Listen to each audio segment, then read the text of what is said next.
We got to talk all things NFL, Seahawks, fantasy football right now with the great Danny Kelly. And Danny joins us from Los Angeles. You can follow Danny on Twitter at Danny B. Kelly, senior staff writer, Ringer Fantasy Football Show, Ringer NFL Draft Show. It's all brought to you by the great Georgetown Brewery. Visit georgetownbeer.com. How's the workshop going in LA, sir? It's going well. We were having a Spotify wide, or I guess Ringer wide meeting this week. And so we're doing a bunch of, meetings, seeing all our coworkers that we don't see a lot because a lot of people are remote. So it's been really fun. Yeah. This is team building exercises where we all get in small groups. Is that what we're doing? I mean, pretty much. Yeah. A lot of icebreakers. I'm Danny and I love Doritos. That kind of thing. It's good. Doritos, the go-to junk food. What brand of Doritos, or did we just make that up, Danny? I think, isn't it Tostitos? Is that no? Wait, Tostitos or Doritos? When I'm asking you, what flavor do you like? Oh, what flavor? Yeah. Shoot, let's see. I think what are the? I can't remember what it's called. It's like the hot ones, the spicy ones. Yeah. That's good. Fiery hot. I can't remember. I wish I could remember what the actual branding was, but yeah.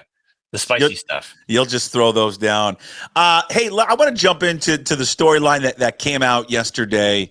Buccaneers and Ravens. I want to get to Lamar Jackson here in a quick second. The criticism of Todd Bowles. What did you think? I think it's one of those things that's like always easier in retrospect to say, or like in hindsight when it's like, oh, they were losing and this guy got hurt. Why was he out there? But at the same time, then I think coaches will face criticism if they just like put in their backups too early. You know what I mean? It's like you want to compete to the end, but you also don't want to put your players at risk. I think I kind of, from a fantasy point of view, obviously it sucks. So I think I do lean on the you're down by however it was, like 10 points with 30 something seconds left. Like, why are your starters in?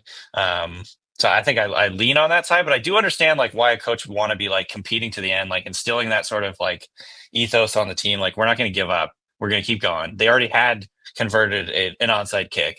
And so I don't know. I can see both sides. I definitely land on like, it was probably not the best idea to have your starters out there at that point, but like injuries can happen at any time. But it was like a minute left when he got hurt. Yeah. See, I just, people were real hard on him last night. And I guess I'm more on the side. Hey, you already got an onside kick. Right. Stranger things have happened in the league. There's a minute to go. Your starting quarterback is still in the game. You're not all that far away from potentially getting a field goal. So you get a field goal real quick. Right. And then you an onside kick again and away you go. So I just think it's one of those unfortunate things in football, right, Danny? I mean, it's a violent sport. Guys get hurt. This is just a part of it. It's like it is. There's so much. Again, it's like it's so much easier in hindsight, obviously, because like you could say the same thing about like playing guys in the preseason. It's a hard decision to make because like you're putting them at risk from getting hurt in the preseason. This doesn't matter. But then like we complain like for the first month of the season that the football is terrible because none of these guys are getting in there and like hitting and playing. And I think from like a player's point of view, like almost all of that would be like, look, I want to be out there playing. Like I understand the risk that you're going to get hurt, but like you can get hurt on literally any snap. And so, I think like, again, from a fantasy point of view, I was like bummed to see him get hurt at that juncture. But I understand from the coach's point of view that we want to be competing as hard as we can for as long as we can. We're still technically in the game, even though it is like, a long shot that they would have come back from 10 points. But like, if it was like, if it'd been like 20 points, that's a totally different discussion, I think, because it was still a 2-possession game. Right. Speaking of injuries, you can get injured anytime. Like Tua, have you ever injured your ankle getting out of bed? I don't know about getting out of bed. The thing that I always tell people that's embarrassing is I have hurt my neck toweling off getting out of the shower. That's the most embarrassing way that I've gotten hurt. You're like rubbing your head and you're like, oh, and then it's like, oh, and my neck is sore. I can't like move my head for the next like week. Yeah. So I understand what he's saying. That's another situation that's like, man, there's no good answer for this. Like, what do we do in this situation? Some people think that he should be sort of like forced out and forced not to play. which doesn't feel totally right to me. But at the same time, it's like, yeah, you don't want to see him go get another concussion and, um, potentially endanger his health long term. Maybe he already has. You know what I mean? It's like, it's a very delicate situation, a very tough decision or a tough situation to kind of like figure out what's right. Well, he felt, yesterday in the press conference, he felt defiant in a way. It's exactly the word I use. It was defiant. It was like, he's kind of almost like mad at people for trying to like take agency over his decisions in his life, which I understand.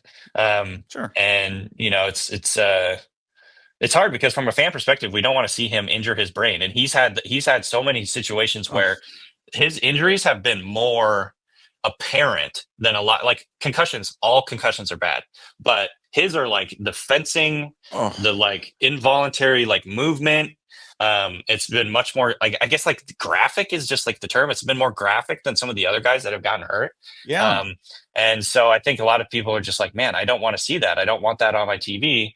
But also, I definitely understand the camp that's like, this is not our decision. This is his decision. So it's like I said, it's a tough situation. And there's a lot of dangerous jobs. There's a lot of jobs that you can go out and literally on any given day, whether it's sports, being a police officer, being a commercial fisherman, being a firefighter, being any of these, like an oil rig worker, like you can go out and get killed in these jobs on any given day. So like, how is it different than that? Like I can see both sides of the argument for sure. It's a really impossible thing to answer, I think. And you go back to, this is not just in Miami. I remember the first time I saw him take the horrific hit was in Alabama. In an Alabama he's playing, I think it was Mississippi State. I mean, not only in that game did he suffer his first concussion, he broke his hip. I mean, that was a violent hit. The thing is, you're right. When he goes down, like in his concussions, it looks scary. It looks like he's broken himself in half. And I think when he gave that line yesterday, when he was asked, because he mocked, one of the reporters at the end, hey, I appreciate your concern for me. And he was basically dismissing that reporter. But, he said the line he said was a quote, "I love it to the death of me." Yeah. Which I'm sure he did on purpose, right? Yeah. And I'm thinking, I think this guy wouldn't mind to die on the field. Yeah. I think, yeah. Which I mean, I know what he was saying, but I mean, it's just, I think he's just, it's that ingrained in him, and you're never going to get him off the football field, Danny. He'll never quit. I know. And I think that's actually probably, it's probably pretty common. Playing the NFL, playing at that level, it's like a battle, man. You're putting, like, these guys are going out there and putting their bodies on the line. And you've heard a lot of players talk about it. Like, every time you step onto that field, you're potentially sacrificing your future health, whether it's like a really graphic leg injury, which we've seen a few of those over the last few days, which has been really brutal, like Aiden Hutchinson, Chris Godwin, like getting like, you can literally see their bones breaking. Like, this is a ghoulish sport. This is a crazy sport. Like, why do we like this? Like, sometimes I'm just like, why are we doing this? What are we doing here? But like the players, I think there's like the players understand the risks, you know what I mean? At the same time. And it's like, it's like, I don't know what the right answer is, to be honest. Like, I think like a lot of these guys go in there and they have like a warrior's mentality almost, where it's like, I know the dangers and I'm just going to go out there because I love the game, or I want to provide for my family, whatever the reasons may be for these guys. And I don't know. Is it my job to tell them he can't do that? I don't know like what the right thing to do is here. Are you when you see an injury like that, where do you stand? Do you want to see the injury? Do you look away? Do you not want them to show it? I don't personally. I think it's good usually that it's kind of like been a more common thing now. If it's like a bad injury, that the replay, they don't show the replay. It's like, I don't like, there's like these in the past, there's been like game broadcasts where they like show this guy breaking his leg in like super slow-mo from 8 different like angles. I'm like, do we need that? We don't need that. I think it's enough to see the guy getting put onto like a stretcher or getting put into like an air cast, and to be like, okay, obviously he had a broken bone. Sometimes the bone breaks the skin and comes out. It's like, do we need to see that in super slow-mo? I don't think so. I'm maybe like some people want to see that, but I'm not one of those people. I'm like, are you old enough to remember Jill Theismann? I remember him. I don't know if I like watched him a ton, but I know he got like a really serious injury. What was Oh, like a hip injury? What was it? Hip dislocation? I no leg. I mean, I mean, Oh yeah, he had like the Alex Smith thing you almost. saw it snap, and Oh then yeah, yeah, the reaction from Lawrence Taylor was probably the most horrifying thing, because Lawrence Taylor was like, "Oh my god," like he yeah. wanted to, like Lawrence Taylor wanted to run off the field and not play. Compound fracture. Yeah, yeah. Yeah, and then you know what? One that doesn't get talked about, well, not talked about enough. Like saying like about Like we like should talk Briggs, about it more. like we Yeah, should yeah. be talking about it more. Is Napoleon McCallum? Napoleon McCallum was a running back for the Raiders. Mm-hmm. And it was after Theismann had got injured, and I believe that one was the worst, and they showed that over and over and over, and you're like, I mean, you wanted to throw up. It was that bad. Yeah, you actually like truly feel sick after watching it. Oh, It's yeah, I can't watch it. I like that stuff happens. Like they started to show, like when I was watching the Hutchinson game, the Mhm. Lions game, and you could see that he was injured right away. And they're like, "All right, well, we're going to show it again." Yeah. I'm like, "Nah, I'm good. I'm good. Yeah. I don't need to see it." And then you can, yeah, like for people that didn't see that, it's like you can literally see like his Oh, leg. You can see the bone break, and his leg is like hanging there. It's like, yeah, this is like, again, why? What do we do it here? Like sometimes, like I love football. I love watching the NFL. It's like what I live for. But it's like sometimes it's just like, man, this is like it's a brutal sport, man. brutalish. Yeah. You know, I do wonder at some point, now that you kind of we bring this up and we talk about it. Like my son plays football right now. He's 11, and you know, any Pop Warner youth football, right? There's a weight limit, right? Because they don't want kids to play it. You know, they want it, you know, weight appropriate. Right. I wonder. I don't know how far this is off. If we do get to a point where there is some type of weight limit, I don't know, man. I'm just spitballing here. I'm just curious because, Danny, these guys every year are bigger, faster, stronger than they were the previous year. Yeah, yeah. And how fast is someone, and how big is someone going to be in 10 years from now? Okay, dude. So we have like a bit on our show where we go back and like read funny names from like the old 1930s NFL teams and stuff, like 1960s, 50s, and these guys are like 175 pounds. Oh. Like you're talking like linemen who are like 5'11", 175. Yeah. Like you're absolutely right. These guys have gotten bigger and stronger every year. You're having, you know, some of the best athletes in the world are playing on defense, playing receiver, playing whatever, and they're banging into each other really, really hard. And it's just physics, you know what I mean? It's scary. So that, yeah, like guys now, it's like if you're under 200 pounds, that's considered like really frail. Right. And it's like, so yeah, it is interesting. I don't know, like, yeah, where the sport's going to go, what the evolution is going to be. Like people complain all the time and it's turning into flag football, which again, it's another thing where I understand both sides, but at the same time, it's like, dude, I want these players to play. Like, I don't want them to get hurt. I have a vested interest in players being healthy because I do the fantasy stuff, but like also it's just more fun. It's a better sport when guys are on the field. So like, I don't really get into all the like complaining about when quarterbacks get hit or like, you know, like the roughing the passer penalties, which are usually really like weak. I understand that. But at the same time, I'm like, I want these quarterbacks to be playing because the product is so much better. So I actually like that they're protecting these guys. Quarterbacks are hard to find. When you have a bad quarterback, it turns into like the Miami Dolphins versus whatever. Like the Saints Broncos game the other day. It's like Bo Nix versus Spencer Rattler. It's like, does anyone want to see that? Why are we watching that? Yeah. So I understand like why you would want to protect quarterbacks so much, because it literally like ruins the product when it's bad quarterback. Yeah, I don't know if they get to that. I mean, maybe at some point, you know, I think, you know, we're 10 years away, maybe longer, where we get to a point where like offensive lineman and defensive lineman have to be a certain weight. You have to make weight like you do in Pop Warner football, because, you know, I'm looking at look at Derek Hall, for example. Derek Hall, I mean, you saw him run down the field after the scoop and score, right? I mean, I don't know if you have his 40 up in front of you, but I guarantee that kid had a blazing 40 time. He's 6'3", almost 260. Yeah. I mean, think about that for a second. 6'3", 260, and he runs like that. DK is 6'4". What's DK's measurables? Dude, he's one of the 230. freakiest. He's one of the freakiest athletes, literally, of like in combine history. He was, I think, 6'2" or 6'3", 235, ran a 4.3. I mean, Derek Hall ran a 4.55, which is really fast for a 254-pound guy. Yeah. I mean, and again, I ask, what is that in 10 years? That guy 6'6", 270 running that? I mean, look at like the NBA season is starting tonight, right? Okay, 10 years ago, there's no Victor Wembanyama who's 7'2", 7'3", who handles the ball like a point guard who shoots step back threes. Right. But now you like that's almost common now. If you look at the international game, there's more and more guys that look like Victor Wembanyama. Yeah. I mean, just the evolution of the human species, right? Guy, we're getting deep today.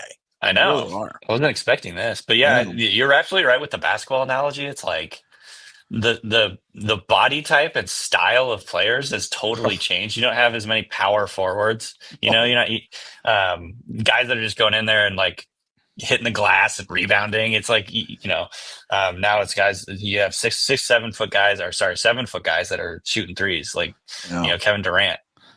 So yeah, it's interesting. I love this game that you guys play. This is on the draft show. You just look at like guys from the 60s and come up with awesome. We're like, our whole bit is like, you just don't name people like you name them before, like you used to name them. We got into this like for some reason we got talking about the 1935 Giants, and we were like looking at like their opponents, and one of their opponents was quarterbacked by a guy named Shipwreck Kelly. Shipwreck Kelly. Shipwreck Kelly. That is just like the most 1930s name. Yeah, it is. I think it all started because we found out about this guy named Cloyce Box, who was like an all-time NFL player during the 1940s. He was like he got done fighting the Nazis in the 1940s, came back, founded like a cement company, that he became like a billionaire. He did everything in his life, including was like an NFL star. So it's just like, man, different generation. They were built different back then. Yeah. Now you just got me down this rabbit hole. I just want to start looking at like old timers. It's so fun. I'm looking at this Alex Wojciechowski. I don't know, class of 1968 offensive lineman from like the 50s. And I want to see like how big was he? I want to, this offensive tackle, back in the day. Hold on, probably like maybe like 270 back then, something like that. Now you got in the 50s, like in the 50s. You think? In the 50s? Oh, he's probably like 230. He was. Wait, he was a center, linebacker, edge. Yeah, and they all played all the positions back then too. Wojciechowski. I don't know. Okay, he went to Fordham. He was 5'11", 217 pounds. I mean, offensive lineman. Come on. I mean, they just get murdered. Different game. I love reading that they all play like 5 positions too. Yeah, it's great. I'm just trying 5'11", 217. Hey, I was like around that like during the pandemic. When I was just eating Dairy Queen like three times a week. I'm 6'1", but like 217. What's about right. Go to Dairy Queen. Where do we go? Blizzard? Where do we go? Yeah, I'm a big Blizzard guy. Oreo Blizzard. Okay. Yeah. I looked at another one guy, Joe DeLemure. He was he played he played like in the 70s, and then he retired in 85, and he's in the Hall of Fame, and he played at 6'3", 250. Yeah. As a center. So, yeah. Yeah, I don't know. Now if you're under 295, you're like way undersized. Yeah. Like it's rare to have any lineman who's less than 300 pounds. It's crazy. Or like less than 6'4", unless you're a center. We brought him up, but let me ask you about DK Metcalf. This appeared. Hopefully he's okay. He was knocked out, in a game last week, and he's going to be week to week, and probably I would assume doesn't play against the Bills coming up on Sunday. Probably. But Danny, this is the DK we've been waiting for, right? Second in the league in receiving yards, 11th in receptions. He's 4th in targets.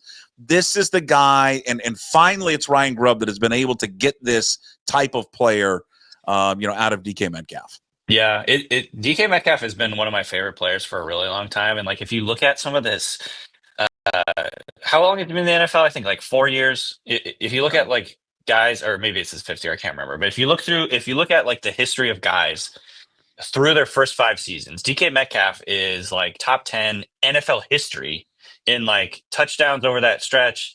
I think yards, not catches, because he's more of an explosive play guy, but like the numbers bear out. Like this guy is like on an all-time run early on in his career and at such a young age. But I think obviously like, does a lot of things that drive Seahawks fans crazy, like the penalties, the untimely penalties, especially. It's like, man, can you just like chill out for like one game and not like pick up like a really backbreaking penalty or, backbreaking job? And so I think you're seeing like him mature into like a complete all-around receiver, and kind of the guy that we all think he can be, because he has all this immense talent and size and speed and ability. But yeah, like it's so cool to see him become the focal point of this offense.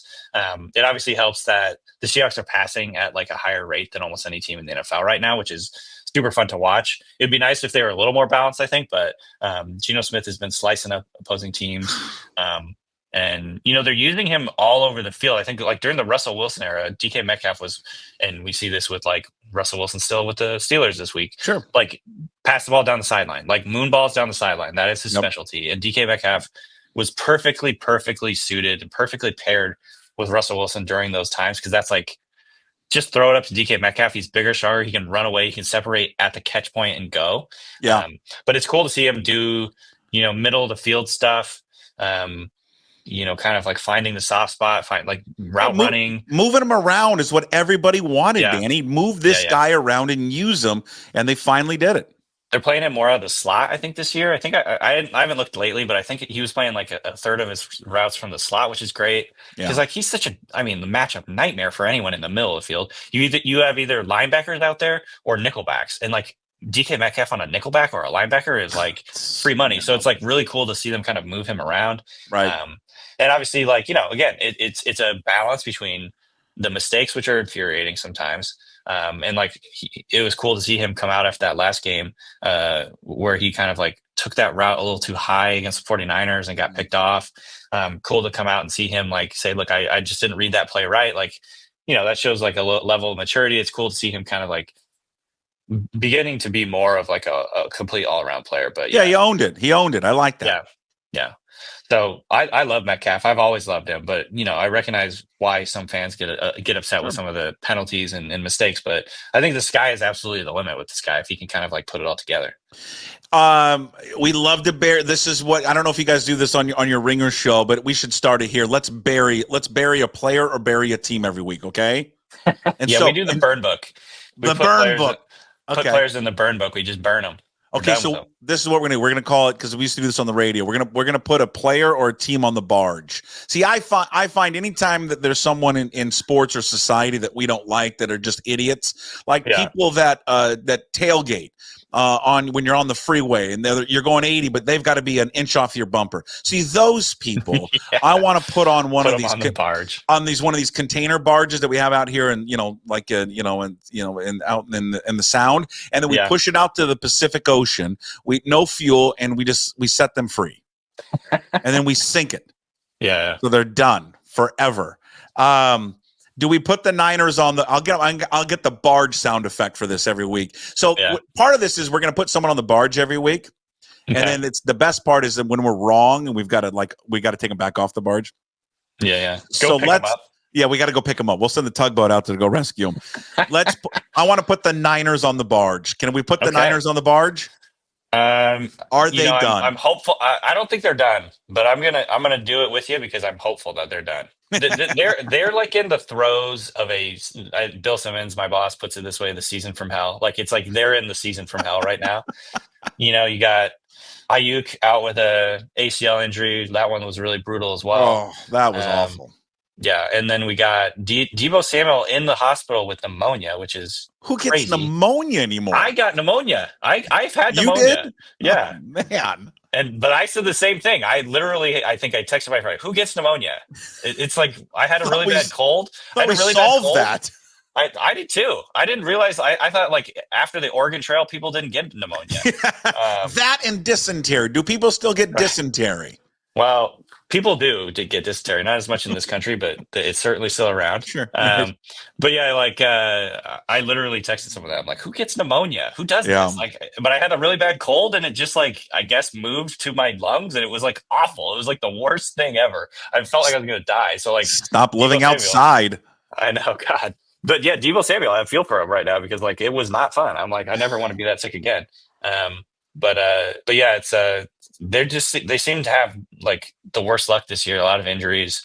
Yeah. They've lost some like really winnable games. They don't seem to have that edge, and it's like we saw this with the Eagles last year when they collapsed. They were 10-1 at one point, and everything fell apart because they just they were still living they were still, I guess, like PTSD from losing the Super Bowl or whatever. And so I think the 49ers are kind of having that. They just lost again to the Chiefs. And that can't have helped anything, I'm sure.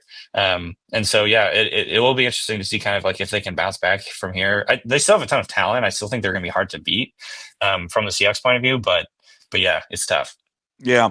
All right. Before you go, it's Tuesday. Fantasy football players, we need advice. It's Tuesday. It's fantasy waiver pickup day. What do we got, Danny Kelly? Help us out, please. All of us. We're terrible at fantasy football. Let's stick with the 49ers to start off here because obviously losing Brandon Ayuk, really tough. Deebo Samuel in the hospital. Juwan Jennings has a chance to be like, honestly, a top 24 like receiver maybe the rest of the way if these guys can't get back quickly. He's shown a ton of chemistry with Brock Purdy. I think he's just good. He's just like good route runner. He's really big and tough and physical and run after the catch. I think if he's not out there on waivers for you, Ricky Pearsall is another good option for you. 49ers first round pick. He looked pretty decent in his first game back. Can't believe he got shot. He got shot. Like, speaking of the season from hell, this guy's coming back from a freaking gunshot to the chest. It went through it. It went through his body. Like, that's wild. That's absolutely wild. So yeah, there's that. And I would say, like, if those 49er guys don't interest you at receiver, Romeo Doubs and Dontavian Wicks, two guys from the Packers. I think both of these guys, it's going to be a little volatile week in and week out because the Packers seem to be that team where it's like, they're like the 49ers. One guy will beat you each week, and it's hard to predict which one. But I think both of those guys are playing a ton and getting a ton of targets. Keon Coleman for the Bills seems to be coming on. He's a rookie receiver. And with the Amari Cooper trade to the Browns, Cedric Tillman, Elijah Moore, and Jerry Jeudy, if he's still out there, are kind of like getting a bigger piece of the pie. And by the way, if Jameis Winston turns out to be the Browns starter, Jameis Winston has been a guy that has shown to like be able to support multiple fantasy options at receiver, just because he's kind of like, he's a wild thrower. He has no memory. He has a short memory. He'll just keep throwing it. So we'll see. All right, I want to incorporate more questions next week from our chat, but I quickly want to sneak on one real quick. Joel wants to know, prioritize Jalen McMillan or Keon Coleman as a number one pick. I guess you can put that up there for you. Let's see there. You can see. That's a really good question. I think I might lean just ever so slightly Jalen McMillan because look, he's going to have a big role going forward. Chris Godwin's out. Yeah. Mike Evans, who knows how long that didn't look good when he pulled up. He got tackled in the end zone and immediately grabbed his hammy. He's already kind of like hurting from that hamstring injury before that game. So I guess I'm going to lean Jalen McMillan. I like him. Obviously, he's a UW guy. They can play him kind of all over the formation. Baker Mayfield is absolutely cooking right now. And I think the Bills, I like Keon Coleman as well, but the Bills just don't pass as much as you'd hope. They're like one of the more run-heavy teams in the NFL right now. So both good options, but I think I might just lean ever so slightly Jalen McMillan because of the opportunity here with the Chris Godwin injury. Okay. All right, Danny, you're the best. Have fun at the Ringer retreat and make Thank sure, you. You introduce yourself. Hi, I'm Danny. I love Doritos and all of that. And I like a warm cider at night. Sure. You're the best. Yeah. We'll talk to you next week. All right. Sounds good. Talk to you, man. There he is, Danny Kelly from The Ringer. Danny's appearance every single week is brought to you by Georgetown Brewery, owned and operated by two, of course, diehard Huskies. Boy, they love themselves some purple and gold. Roger and Manny, they've been pouring the best local craft beer for the past 23 years. You guys know that because it's the best. Lucille, Rogers Pilsner, Manny's Pale Ale, Bodie's Zaffa, all of it. Tap room is open. If you haven't been there, it's great. It's open from 10 a.m. to 8 p.m. every single day. Visit them at georgetownbeer.com. Danny's episodes will be up on YouTube. You can check it out there in case you missed it or came in late. Also up on Apple and Spotify, wherever you find your podcast. And of course, up at pucksports.com.